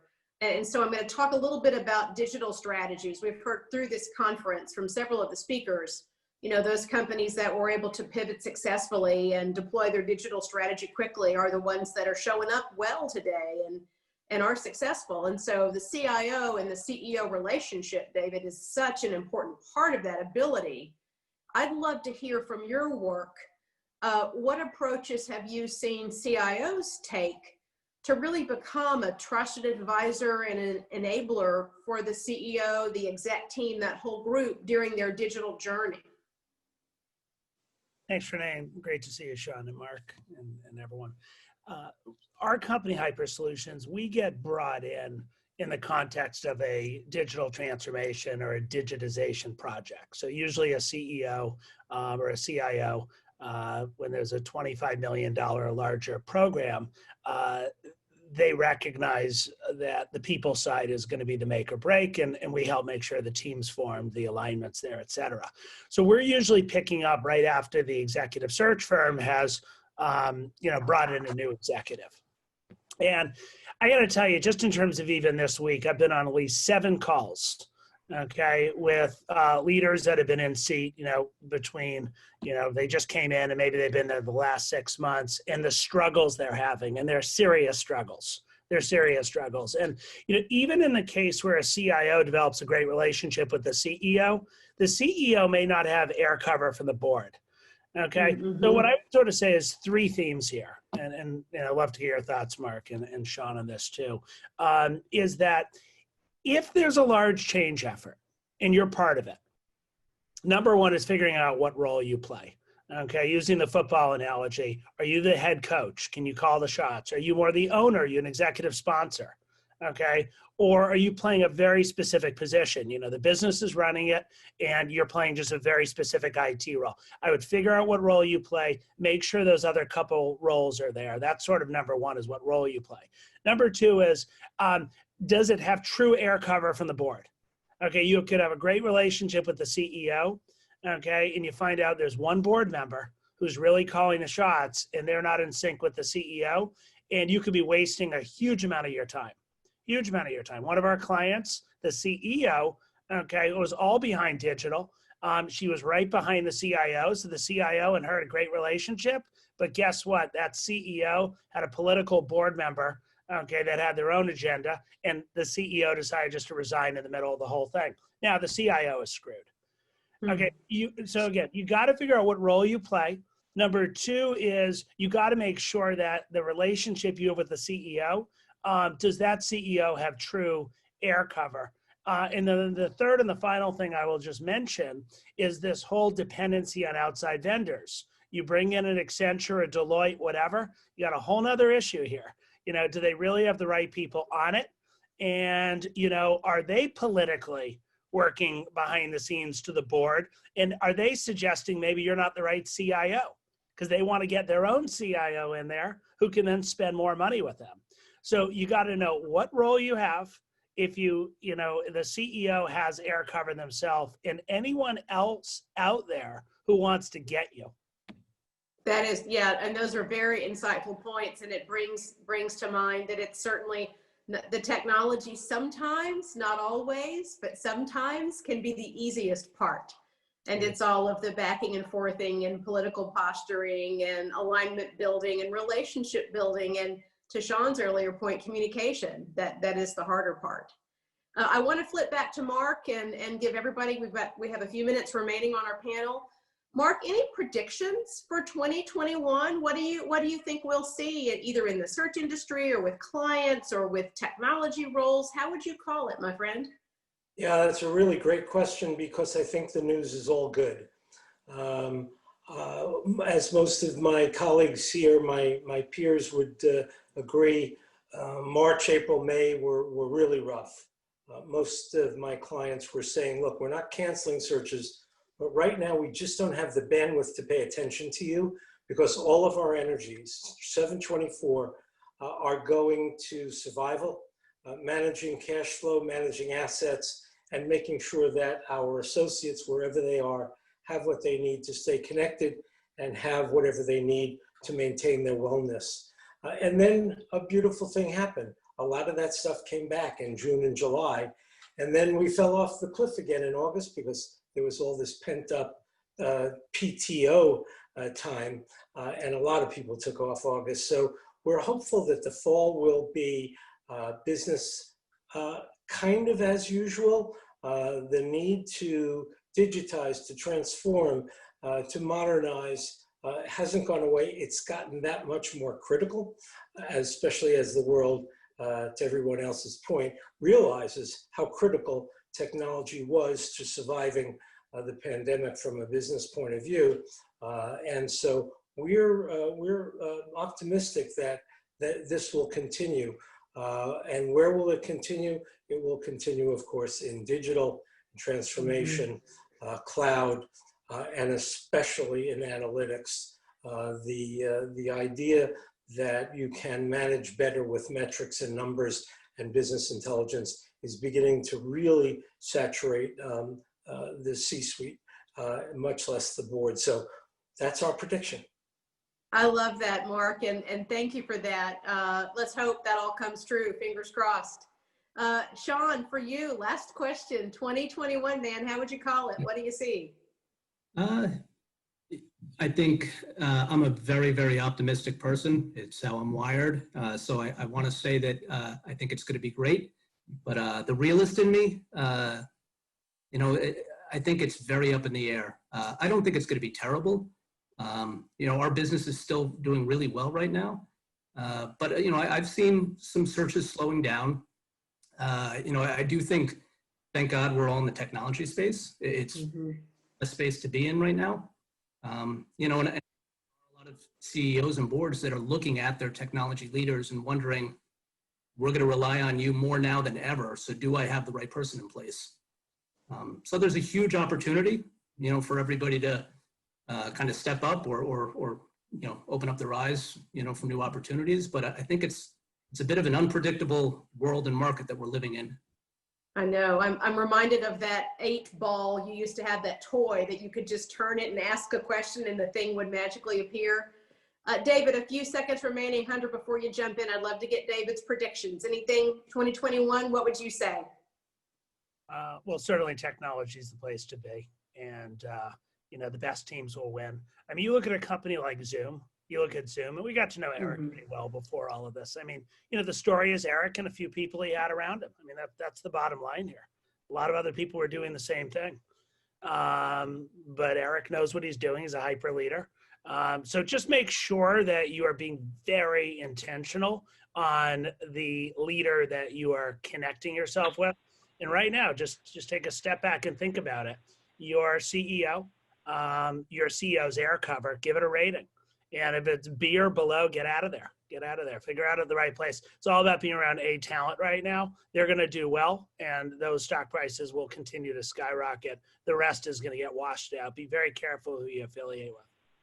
That is a great comment. Sean, Mark, David, great discussion. Hunter, thanks for giving me the chance to moderate this distinguished group. Great, Renee. Great job, Renee. Always good to see you. Thanks so much, Mark, Sean, David. Good job. Bye-bye. Thanks, everyone. Bye-bye. Thanks. Next up, we have Rocco Grillo. Rocco's the Managing Director of Global Cyber Risk Services at Alvarez Marsal. Rocco, great to see you. And you're Thanks for having me again, Hunter.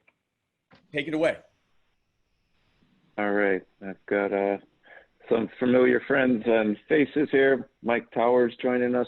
Do we see Meredith? And we need Snehal. He'll be joining. There he is. Okay, great. Thanks everyone for giving us the opportunity to present on the future of secure and work.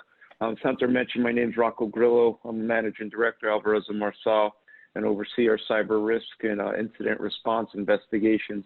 You know, just want to tee up with the theme of our session on securing the future of work. But before we jump into there, you know, a lot of the work that each of us do on the session is around planning, cyber resilience. Can't stop the attacks from happening, but I don't think anyone would have been able to predict this. The crystal ball things that we've seen in the last 6 to 8, call it 12 months, if you look at it on a global basis, with phishing skyrocketing, business email compromises, we'll call it fraud, lump that all together. Ransomware attacks, not that that just started, but just spiking across the board. Attacks on third-party service providers, MSPs in particular. And be remiss if we didn't tap on those nation-state attacks, and we continue to see the advisories as well as be brought in by companies on the investigations. As much as, with the exception of the nation-state attacks, a lot of these things were already going on. What really exacerbated the situation with the whole COVID is in the blink of an eye, as we've heard through the session, that corporations, hundreds, thousands of employees in the blink of an eye had gone from being a secure, trying to secure them in corporate environments to extending those same exposures to home. And with that, we're going to bring, this esteemed panel of CISOs to talk to you further about what we've done, what we're continuing to do, and what the future is going to look like. Mike, why don't we start off with you, if you could give us a little on your background and some of the things you're seeing and where we're going. Yeah, so thanks, Rocco, and thanks for the opportunity to join such a great group. So Mike Towers, I'm the CISO for Takeda Pharmaceuticals, who is primarily US headquartered in Cambridge, Massachusetts, so right across the river from Boston, although it doesn't really matter where we are today, I guess, but it was a Boston-themed summit. We're the largest life sciences employer in the state of Massachusetts. We're operating in about 110 countries, and we're about number 8 or 9 in the world right now in terms of pharmaceutical and by global revenue. And I think, obviously, I'll be brief. There's a lot I could say here, but I think the fundamental thing that first hit and what we've really been focusing on lately since the whole COVID pandemic hit us is oftentimes security leaders forget that there's 3 parts of security: confidentiality, integrity, and availability. Confidentiality gets a lot of focus, but then you realize how important availability is. So there's a lot of people in my company and the previous companies I've been the CISO for that understand the importance of technology. But for anybody who didn't understand how important the technology was, they sure as hell did when everybody started working from home. At the same time, the kids were at home, and the same time that nobody could go anywhere. So it just became the technology resilience part of a CISO's role was obviously forefront. What happened, how many times did we get blamed for like a WebEx outage, or, all the other technology outages or the technologies that you take for granted, frankly, when they work, because now they were required to, for the employees to be productive and to connect at all. So that's been one of the biggest areas of, or quickest and pivots that we've had to make. And there are others that we'll talk about as the panel continues, but I would argue that you really get to realize quickly how important the availability part of our role is. No doubt, great points. Thanks, Mike. Meredith, over to you. Yes, thank you, Rocco. I'm Meredith Harper. I'm the Chief Information Security Officer for Eli Lilly and Company. Again, life sciences peer organization with Mike. One of my I want to say colleagues in purpose, not partners in crime. I don't really like using that term. But for us, yes, there was a lot that we had to learn about. And I like the fact that you talked about CIA, Mike. For us, thinking about people, process, and technology, as we were really adjusting what we were doing to respond to the pandemic, we had to look in every single one of those spaces in terms of how are we going to secure the people? How are we going to ensure that our processes are going to enable us to be able to continue to do the great work? And then from a technology standpoint, do we have the right technology to drive that forward? And we got an opportunity really in this experiment of working from home for us to be able to accelerate some of the work that we had already planned for this year. We just moved it up and started to do some of that work earlier.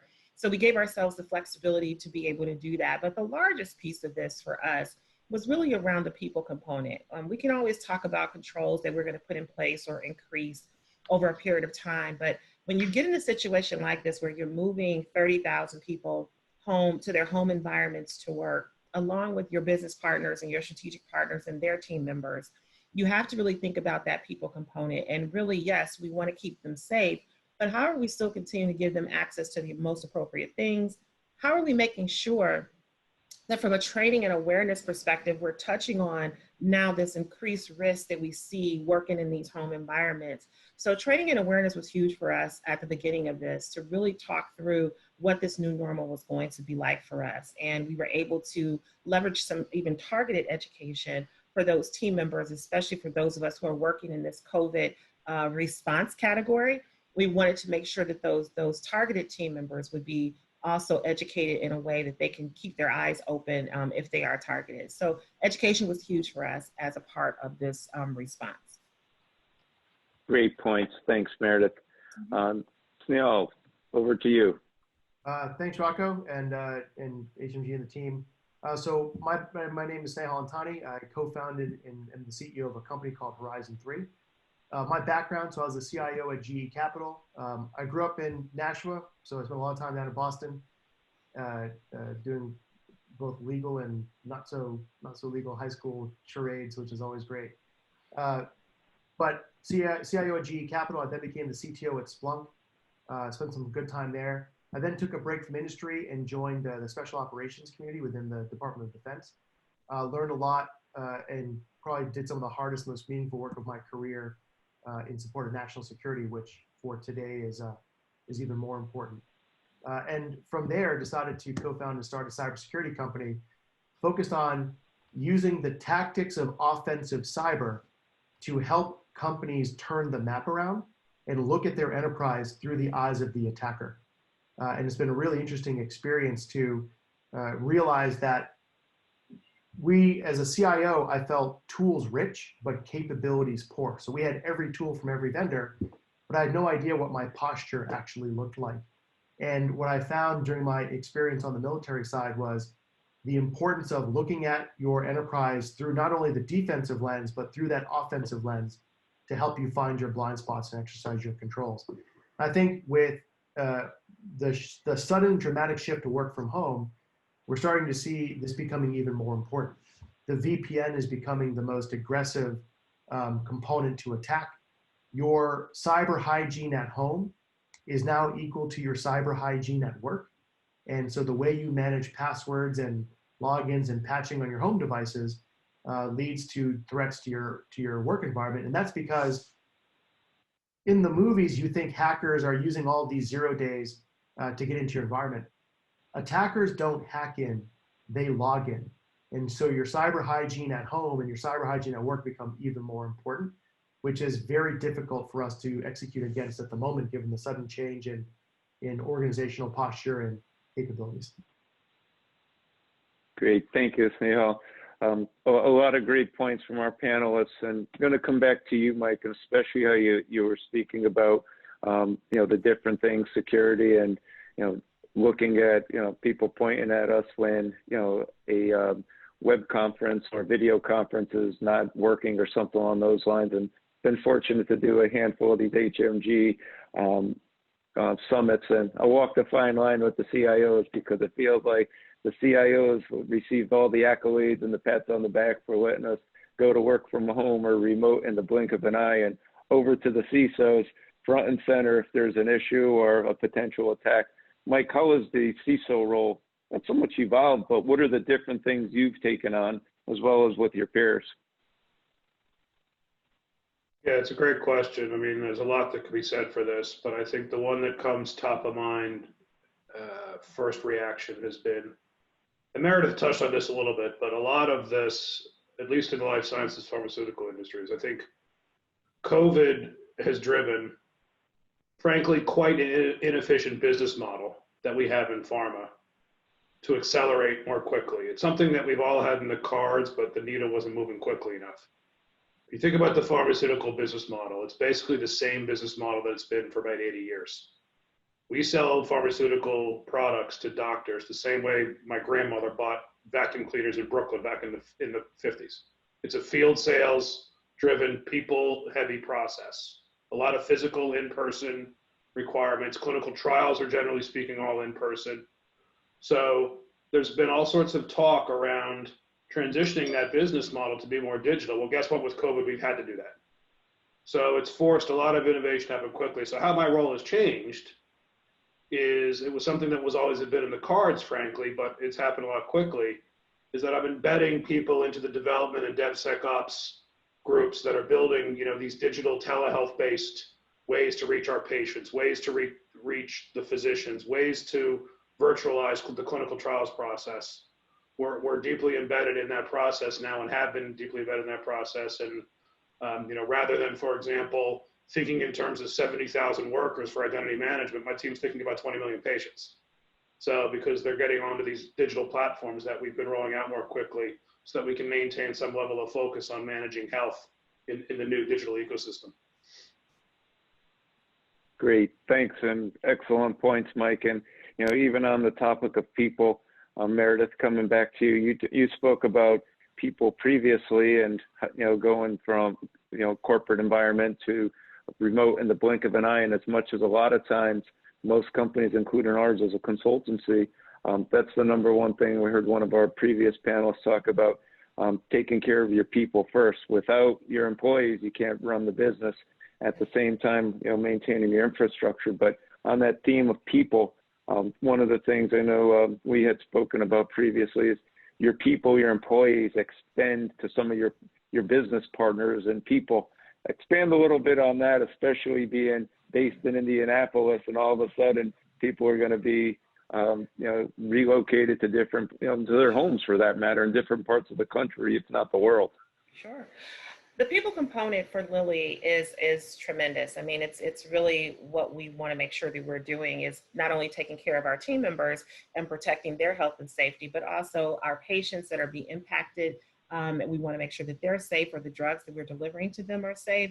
But we also found in this response was the need for us to also help take care of our strategic partners and their team members. So we are largely based in the Indianapolis area, but we have team members really across the world. We have team members that are sitting in India. We have team members that are sitting in other geographies. So how do we look at the impact to those team members, taking them home safely, being able to give them the right access? How do we keep them engaged? How do we train and make them aware, just to make sure that they're doing all the right things? All of those discussions and all of those considerations came into play. One of the things that I thought was a little bit different is that we've made business decisions before at Lilly where security might not have always been at the table when those decisions were made. But in this instance, as we were responding, we found ourselves being brought into very business-focused operational discussions around, okay, we think this is how we want to enable our team members when they do go to the work-from-home environment. Meredith, what does your team think? What is the risk level that we're incurring if we choose to do it this way? So we got into a very different conversation around the people component and how we're securing them once they arrive actually in their home environments. So it was very important for us to be able to do that. We were actually one of the first employers in the Indianapolis area to send our team members home on March 8th. I think we were a week and a half ahead of everyone else because we saw the concern and the danger that could possibly be there. We wanted to make sure that we could still do two things: protect them, but also still be able to produce medicines, because this is the challenge. And I know Mike understands this fully. A pandemic is happening. 40 million patients still are relying on their medicines to be made and delivered to them.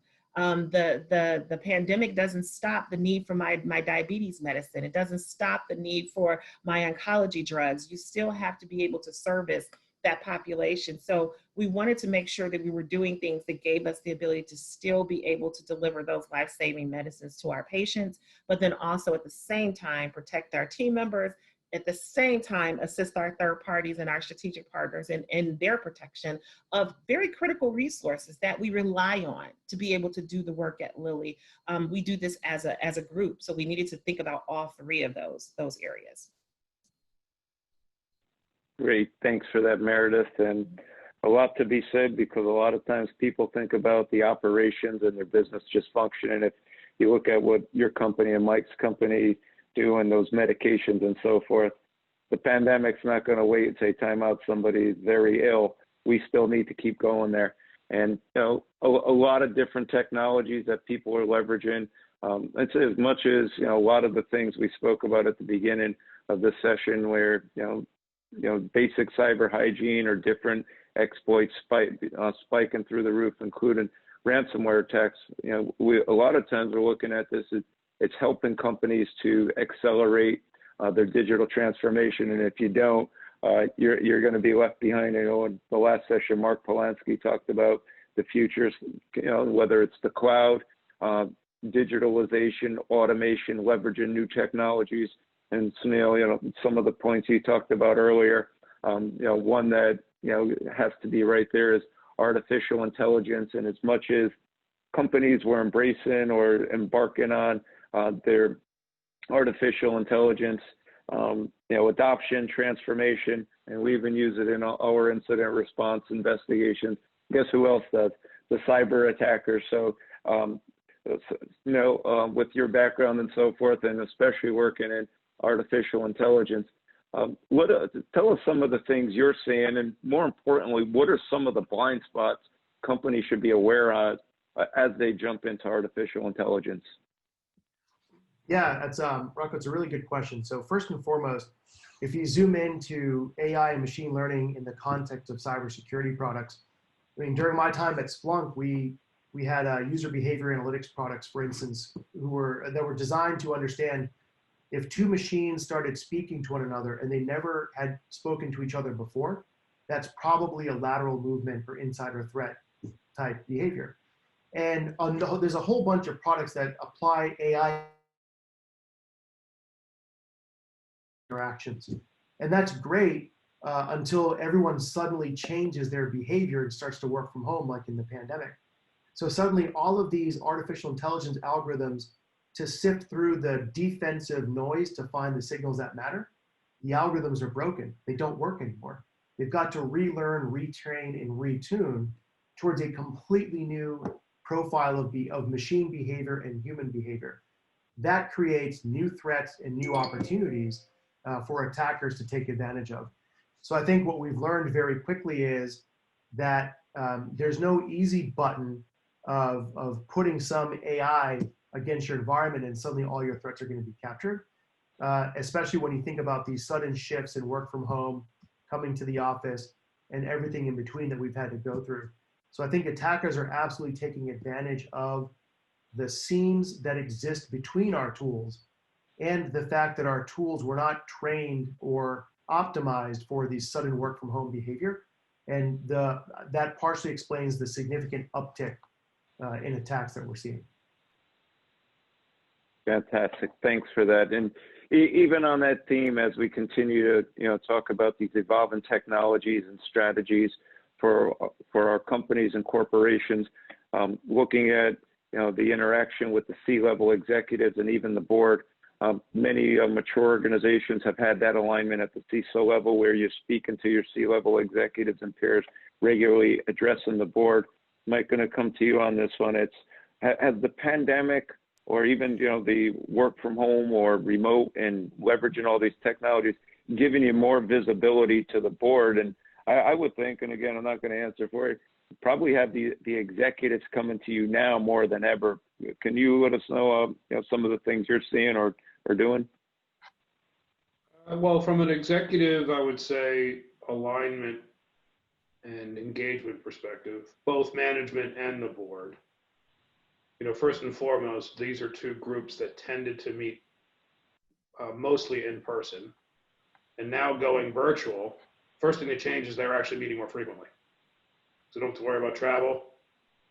And I know, for example, our CFO, who was often quite traditional, frankly, when it came to these meetings, he loves the fact that now he can meet with our major investor groups like weekly, because there's no travel involved. So the thing that's changed somewhat is they're meeting less time, like the actual meeting time, but they're meeting more frequently, which has been interesting. So again, the technology resiliency elements have brought in some good focus there, that they appreciate how important that technology is.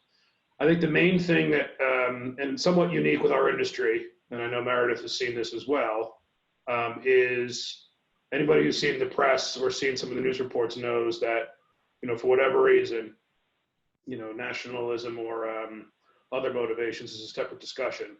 But companies that are involved in making COVID medicine or COVID vaccines, the significant attack level is raised from a nation state perspective, whether you're making a treatment or a vaccine. And Takeda is actually making both and partnering on both. So the thing that I get asked the most is how that's going, what we're seeing. If anybody remembers, we generally see a level 9 or level 10 vulnerability maybe once a quarter. If you guys recall, we had 4 in a week. That was all over the press. So the volume, at least from a perception perspective, had gone way up. And just a matter of, we're not making COVID vaccine for money, and we're not making the treatment for money. The impact on society is why we're doing it. And the C-level executives, rightfully so, want to make sure nothing gets in the way of that. So there's been a lot more discussion. And for us, and for me specifically from a CISO perspective, I think we've wanted all along to get deeply embedded in business type discussions. That's exactly what's happening now, because the CISO and our role is essential to making sure that this stuff happens safely and that we're protected along the way. Great, thanks for that, Mike. I was itching to ask that question, but I know you get into these nation state attacks on vaccines, R&D. It's sensitive topic, but appreciate you providing some insight there. I know we've got a couple, 2-3 minutes left, so just want to go through the panelists and just give us some closing thoughts. Meredith, if you can tee us up, followed by Snehal and Mike to take us home, and I think we'll see Hunter shortly. Over to you, Meredith. Where do we go from here? Well, remember that one of the things that we learned about ourselves is that we can accelerate when we need to. And I think that keeping that as a part of our culture moving forward, I think is going to be very helpful for all of our organizations to be able to do that, to be flexible. Things are forever changing in the cyber environment. It causes us to adjust our security strategies and postures all the time. But keeping that as a part of our thought process, I think one of the other speakers earlier talked about delivering the product to the customer base. It might not be 100% of what that customer needs, but we give them what we can and then we enhance over a period of time. So being comfortable with being able to move quickly, get those controls and those processes in place, being able to help be a part of the development process if we need to, and make sure that we're doing those things securely from the beginning, I think is always going to be important. So the flexibility is really going to be key.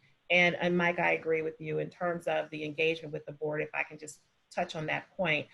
We've always had a very engaged board at Lilly, always had a very engaged executive committee, but now I'm seeing the conversations become even more deeper in terms of business processes and business impact. So that's another thing, is really opening ourselves up to the business discussion more so than the technology discussion. Great, thanks, Meredith. Snehal? Yeah, quick thought? Yeah, really good discussion. So kind of 3 final thoughts here. The first is, being vulnerable doesn't mean you're exploitable.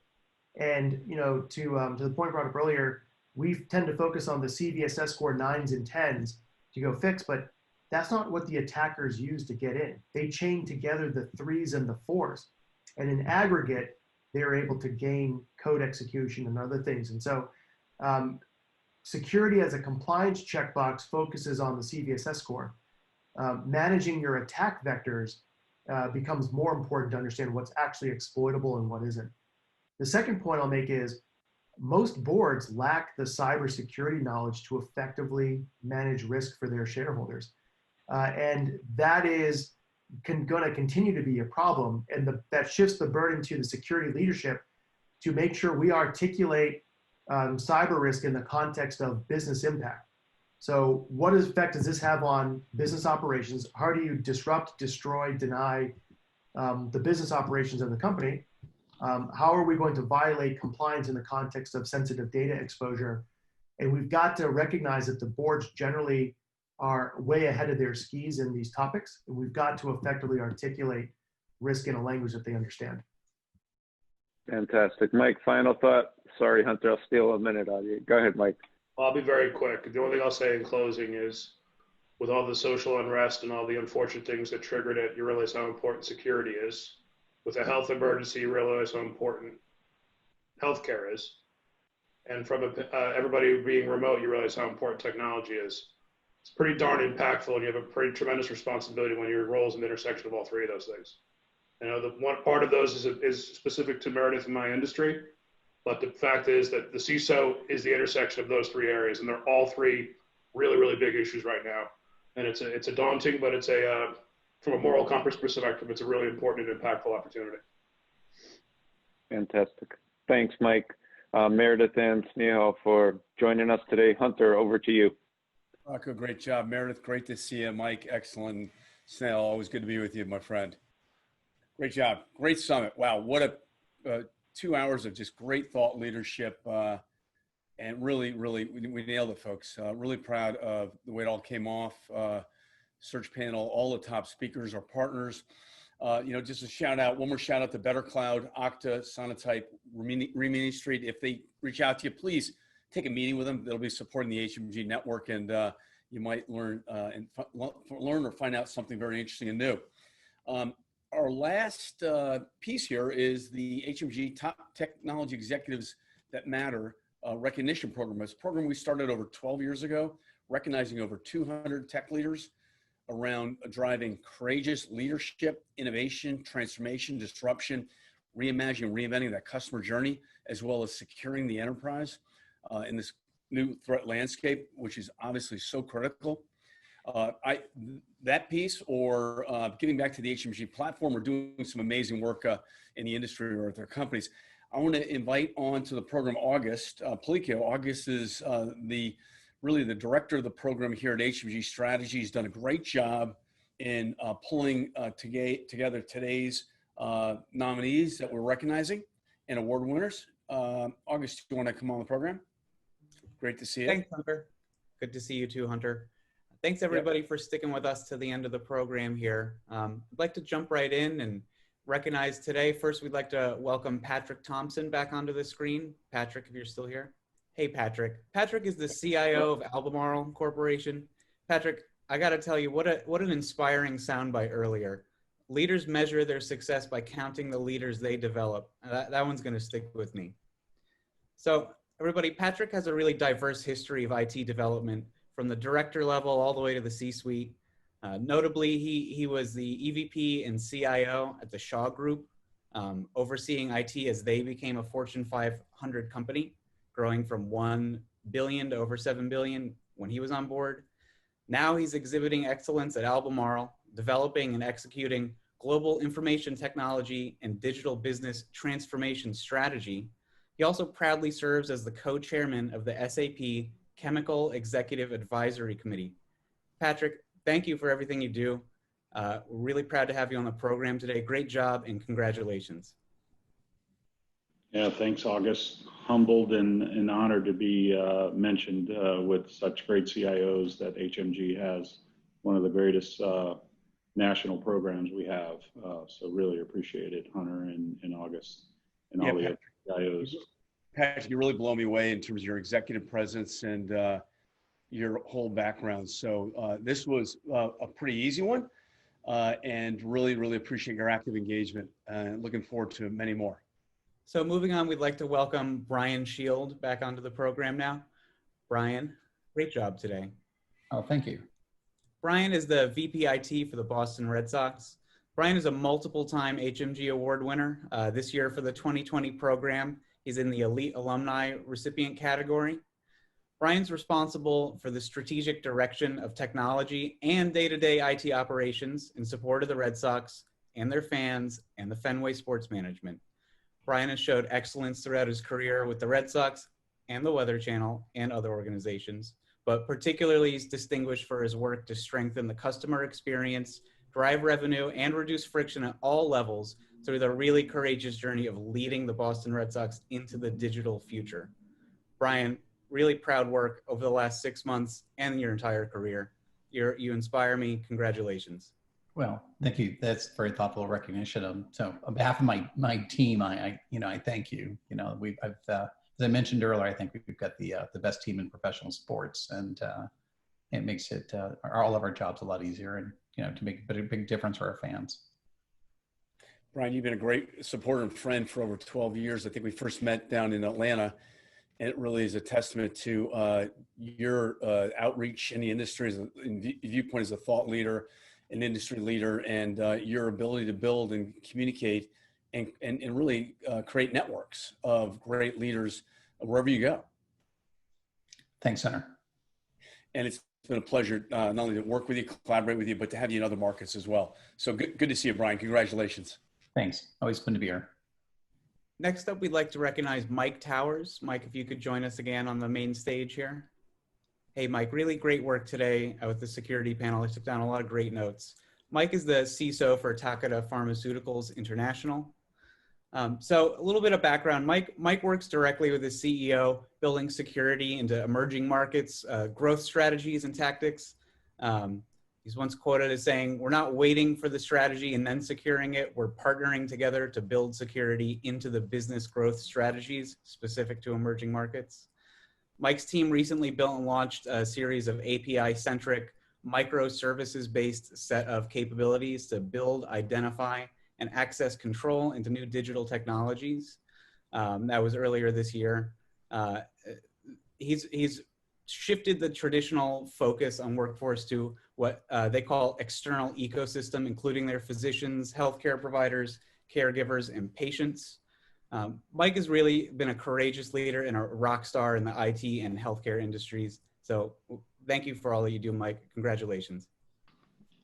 Oh, thanks, August, and thanks for the recognition. It's when I first was asked to lead a security function about 12 years ago, I realized that this is something that I'm probably going to do for the rest of my life. When I think about how important healthcare is, and it's just something that is I'm very passionate about, and I'm glad to make all the great connections. I think security is one of those areas that we may compete as corporations, but from a security perspective, this is not an easy thing to do. So we rely on peers and other groups like this to be successful. So thank you very much, and I really, really appreciate it.